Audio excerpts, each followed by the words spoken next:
Assalamualaikum warahmatullahi wabarakatuh. Bismillah, alhamdulillah, la haula wa la quwata illa billah. Allahumma salli ala sayyidina Muhammad abdika wa nabika rasulika nabil ummi wa ala alihi wa sahbihi wa sallim tasliman qadil a'udhu badzalika fi kulli waqtin wahin.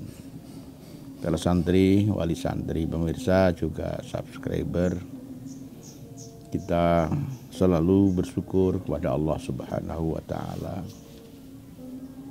dengan karunia-Nya, dengan kebesarannya, dengan hidayahnya, kita bisa menjumpai bulan suci Ramadan 1444 Hijriah, dan juga dengan Rahman Rahimnya kita diberikan kemampuan untuk berpuasa. Dan hari ini adalah puasa kita yang ke-28. Kita bermohon yang pertama, kekurangan puasa kita di hari-hari yang lalu disempurnakan oleh Allah Subhanahu wa Ta'ala. Yang kedua, amaliyah-amaliyah kita yang kita lakukan selama bulan suci Ramadan mendapatkan ridha Allah Subhanahu wa Ta'ala. Yang ketiga, karena ini 10 hari yang terakhir, Rasulullah pernah memberikan petunjuk Lailatul Qadar, anugerah agung yang luar biasa. Satu malam yang memiliki kelipatan 1000 bulan akan diturunkan di 10 hari yang terakhir, utamanya malam-malam ganjil. Kita berdoa, kita termasuk satu orang, sedikit orang yang diberikan anugerah untuk mendapatkan Lailatul Qadar. Amin, Allahumma amin. para santri, wali santri, pemirsa, juga subscriber. Nabi pernah bertanya kepada para sahabat, hal tadruna minal man al-musli al-muflis. Hal tadruna man al-muflis. Apakah kalian tahu para sahabat apa yang disebut dengan orang yang bangkrut? Para sahabat yang hadir dalam majelis itu menjawab, Allah wa Rasul alam. Allah dan Rasulnya tentu lebih mengetahui.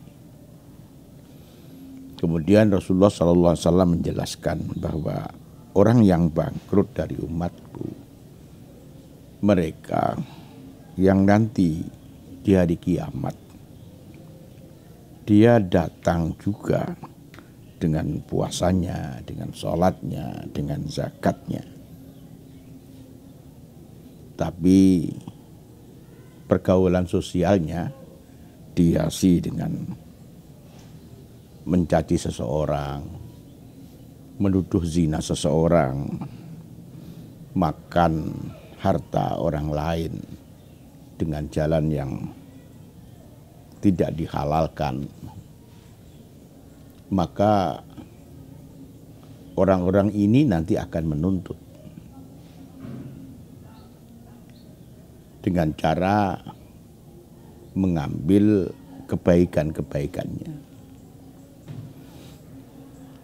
Ketika kebaikannya habis, tuntutannya belum selesai, maka keburukan orang-orang yang memiliki masalah dengan orang ini, dengan orang yang disebut bangkrut ini, akan dilimpahkan kepadanya. Dan kemudian orang ini dilemparkan di dalam neraka. Hadis ini memberikan pelajaran kepada kita. Yang pertama, kita memang harus memperhatikan amal-amal yang sifatnya ritual. Kita harus sholat, karena sholat nanti adalah amal yang pertama dihisab dan memberikan semacam jaminan kepada amal-amal kita yang lain. Kita harus puasa, karena puasa salah satu rukun Islam yang Allah kehendaki untuk menghapus dosa-dosa kita, sekaligus untuk banyak melakukan kebaikan. Kita harus melakukan zakat, harus membayarkan zakat untuk membersihkan harta yang kita miliki, sekaligus memberikan hak kepada orang lain, karena di dalam harta kita sebenarnya adalah ada hak bagi orang yang fakir, bagi orang miskin. Kita juga harus haji ketika kita sudah mampu. Karena Rasulullah juga mengisyaratkan haji yang diterima tidak ada balasannya kecuali surga. Yang kedua, kita juga harus melakukan amal sosial, saleh secara sosial. Karena dari hadis ini kita menunjukkan orang yang membawa amal-amal ritual itu bisa menjadi bangkrut gara-gara gagal di dalam amal sosial. Komunikasi dengan orang lain ternyata tidak bagus. Akhlak terhadap pergaulannya sehari-hari terhadap orang-orang yang ditemuinya tidak bagus.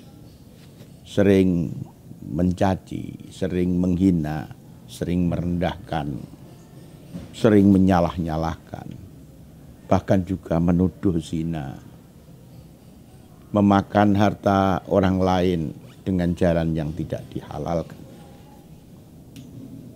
ini nanti akan dituntut oleh orang lain.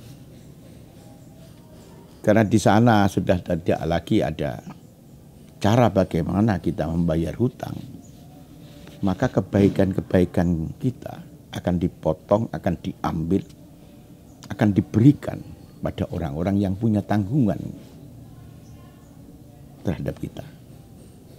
Amal kita akan diambil untuk membayar cacian kita. Amal kita akan diambil untuk mereka yang pernah kita sakiti. Amal kita akan diambil untuk mereka yang pernah kita tuduh berzina. Amal kita akan diambil untuk mengganti harta mereka yang kita makan, kita ambil dengan cara yang tidak baik.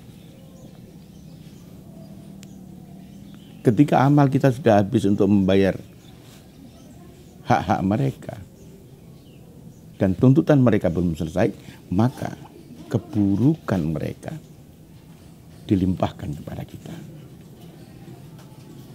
Nah, orang yang seperti ini bukan hanya menanggung keburukannya sendiri, tapi menanggung keburukan orang lain.